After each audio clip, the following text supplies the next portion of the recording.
পবনপুত্র হনুমানজির মা ইন্দ্রের রাজসভার এক অপ্সরা ছিলেন, যার নাম ছিল কুঞ্জকস্থলা। তার রূপ খুব আকর্ষণীয় ছিল এবং স্বভাব ছিল চঞ্চল প্রকৃতির। একবার তিনি তার চঞ্চলতার কারণে এক তপস্বী সাধুর সাথে দুর্ব্যবহার করেন। তখন ঋষি ক্রোধিত হয়ে অভিশাপ দেন যে তিনি বানর রূপে পরিণত হবেন। অভিশাপ শোনার পর কুঞ্জকস্থলা খুবই আত্মগ্লানি হন। তিনি সাধুর কাছে ক্ষমা প্রার্থনা করেন এবং অভিশাপ ফিরিয়ে নিতে বলেন। তখন ঋষির মনে করুণা সঞ্চয় হয় এবং তখন ঋষি বলেন, তোমার বানর রূপ খুব তেজস্বী হবে এবং তুমি এক তেজস্বী কীর্তিবান পুত্রের মাতা হবে। বন্ধুরা, আজকে আমরা জানবো হনুমানের মায়ের জন্মের কাহিনী এবং বজরংবলী রামদূত হনুমানের জন্মের রহস্য। তো চলুন ভিডিওটা শুরু করা যাক। নমস্কার বন্ধুরা, বিধায়কনাথ বাপ্পা চ্যানেলে আপনাদের সকলকে স্বাগতম। তপস্যারত সাধুর কাছে অভিশাপ পাওয়ার পর কুঞ্জস্থলাকে ইন্দ্রদেব কোনো একটি বর চাইতে বলেন। কুঞ্জস্থলা তখন ইন্দ্রদেবকে বললেন যে যদি সম্ভব হয় তার উপর যে অভিশাপের বোঝা রয়েছে সেটা থেকে মুক্তিদান করতে বলে। ইন্দ্রদেব সেই অভিশাপের কথা জিজ্ঞাসা করায় কুঞ্জকস্থলা সেই ঋষির অভিশাপের কথা ইন্দ্রদেবকে বলেন। ঋষি এই কথাও বলেছিলেন যে যখনই সে কারু প্রেমের বাঁধনে পড়বে তখনই সে বানর রূপ ধারণ করবে ও তার বানর রূপ ধরা সত্ত্বেও তার প্রতি ওই ব্যক্তির প্রেমারূপ কমবে না।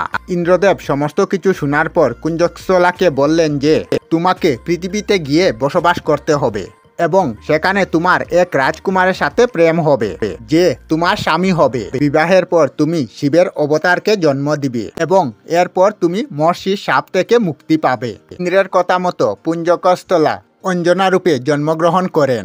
পৃথিবীতে বাস করার সময় বনে বিচরণ করার সময় সে এক যুবককে দেখে আকর্ষিত হয়ে পড়ে। এই কারণে সে অভিশাপের কথা মতো যখন যুবকটি অঞ্জনার দিকে তাকায় অঞ্জনা বানর রূপ ধারণ করে। তখন অঞ্জনা তার বানর রূপ দেখে লজ্জায় মুখ ঢেকে ফেলে। যুবকটি যখনই তার পাশে আসে তখন সেই যুবকের দিকে তাকায়, তখন দেখে সেই যুবকের মুখ বানর আকৃতির। যুবকটি তখন অঞ্জনাকে বললেন যে সে বানররাজ কেশরী আর সে তার ইচ্ছা মতো যে কোনো রূপ ধরতে পারে। এরপর দুজন প্রেমে আবদ্ধ হয়ে বিবাহ বন্ধনে আবদ্ধ হয়ে পড়েন। অনেকদিন অতিবাহিত হওয়ার পর যখন তারা সন্তান প্রাপ্তি থেকে বিরত থাকেন তখন তারা মাতং ঋষির কাছে পৌঁছান এবং তাদের দুঃখের কথা জানান।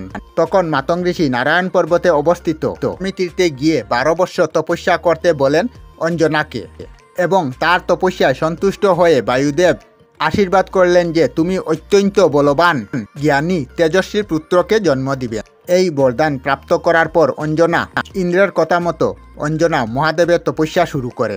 অঞ্জনার তপস্যায় সন্তুষ্ট হয়ে মহাদেব অঞ্জনাকে আশীর্বাদ করেন। এরপর মহাদেব অঞ্জনার গর্ভে শিশু রূপে ধরা দেন। সেই শিশু হনুমান রূপে পরিচয় লাভ করে, যিনি শিবের অংশস্বরূপ। অঞ্জনার পুত্র হিসাবে হনুমানকে অঞ্জনীয় বলা হয়। আমরা আমাদের চ্যানেলে সব ধরনের ভিডিও আপলোড করি, যেমন ব্লগ, নিউজ, কুকিং ভিডিও, ধার্মিক আলোচনা ইত্যাদি। যদি আপনারা এই ধরনের ভিডিও দেখতে পছন্দ করেন তাহলে এই চ্যানেলটি নিশ্চয়ই সাবস্ক্রাইব করবেন। আমি আপনাদের সাথে বিধায়কনাথ আজকের মতো বিদায় নিলাম। আর ভিডিওটি ভালো লাগলে লাইক, শেয়ার ও কমেন্ট করবেন। ভিডিওটি সম্পূর্ণ দেখার জন্য অশেষ ধন্যবাদ।